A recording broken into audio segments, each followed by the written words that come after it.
The Phillies take 2 out of 3 from the Royals and clinch a postseason berth as the magic number on the NL East is down to 1, meaning a Phillies win or a Mets loss and they clinch the NL East.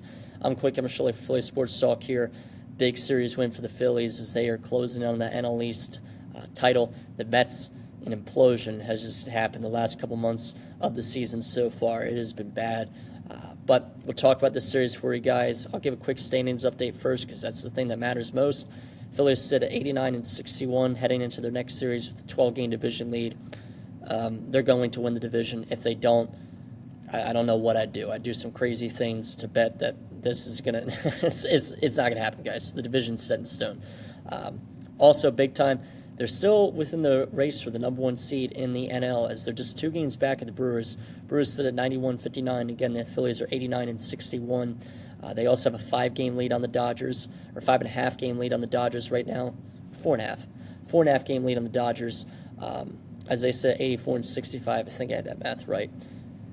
This means that they will not, in all likelihood, unless the Phillies collapse down the stretch, they will not have to play in the wild card series, which I think is a good thing. You want to avoid the best-of-3 series, and they will host a playoff series, and they're still in the mix to win the division. So we'll just have to see what happens there for the Phillies. But let's talk about this series against the Royals first. We'll start from Game 3, and we'll go down to Game 2 in Game 1. Royals won 10-3 in the series finale. The Phillies had a chance to clinch the division at home in the series finale. Couldn't do it.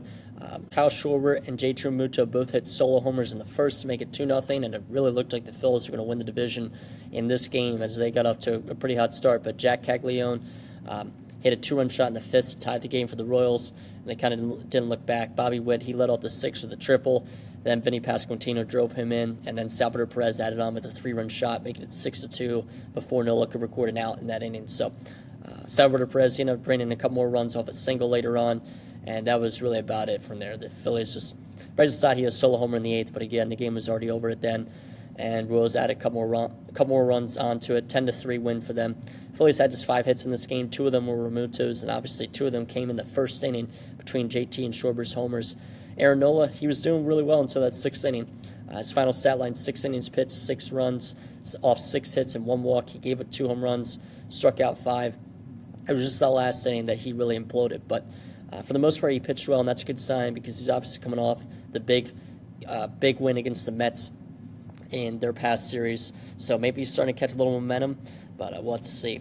Heading to Game 2, Phillies won 8-6. And Maikel Garcia, he started the first with an RBI single, and then Salvador Perez hit a 2-run shot, so it was 3-0 Royals early on.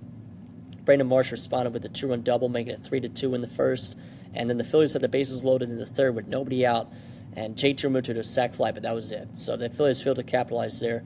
4-3 Royals through the 3rd inning. Schwarber hit a solo homer in the 5th to tie it at 4, so Schwarber just continues to do his thing. Unbelievable. And Castellanos had a sac fly in the 5th to make it 5-4 Phillies, followed by an Otto Kemp RBI double, making it 6-4. And then later on, the 6th, Schwarber does it again, RBI single, making it 7-4. And Brandon Marsh hit a homer a little later on for the Phillies. Yohan Duran, he sealed the game, earning the 8-6 win for the Phillies.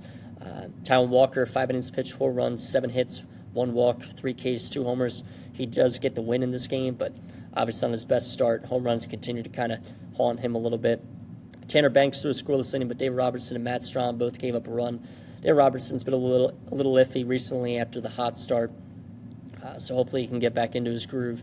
Harrison Bader, he went 3 for 5 out of the leadoff spot, and Schwarber, Marsh, Kemp all had 2 hits. So the outfield's been really good as of recent, especially Brandon Marsh. So that's Game 2 for you. Heading to Game 1, Phillies won 8-2, and for the second straight game, even though this is Game 1, but he started off in Game 2 and Game 1. Maikel Garcia, RBI singles in both of those games to start it off. Royals take a quick 1-0 lead. Rafael Marchand hit a sac fly in the 2nd and tied at 1, and Bryce Harper hit a 2-run shot to left center in the 3rd, making it 3-1 Phillies. Kind of reminded me of the NLCS home run. It was kind of the same location. And Otto Kemp, he then scored in Brandon Marsh after Marsh hit a triple, 4-1 Phillies, and then Harrison Bader hit an RBI double, making it 5-1. Schwarber added on a little later, making it 6-1 off a double. So that was pretty much it. Stott hit a 2-run homer in the 7th as well. Wanted to note that, but Phillies really dominated Game 1 in the series. Rafael Marchand, Bryson Stott, Max Kepler, Otto Kemp, Bryce Harper, Harrison Bader all had 2 hits, so lots of Phillies with multiple hits. Walker Buehler, he threw a pretty good game in his Phillies debut, and that was kind of the story in this one. 5 innings pitched, just giving up 1 run, all 5 hits and 1 walk, 3 strikeouts for him as well. So we'll take that. We'll definitely take that. Tanner Banks, Orion Kirkgreen, and Max Lazer all threw scoreless innings, while Tim Mayza did give up a run. But again, Phillies take 2 out of 3. That is the most important thing here, and they are just a Mets loss or 1 win away from clinching the NL East, which is big time, because I really thought like a month and a half ago that the division lead for either the Mets or Phillies was not going to get out of reach of 3 to 4 games, and the Phillies just carried away with it. So excellent job on them. Phillies have 3 games out west against the Dodgers before finishing out the road trip against the Diamondbacks for 3. They do have an off day Thursday. Probable pitchers for this Dodgers series: Ranger Suarez versus Emmett Sheehan, Game 1. Christopher Sanchez versus Shohei Ohtani, Game 2.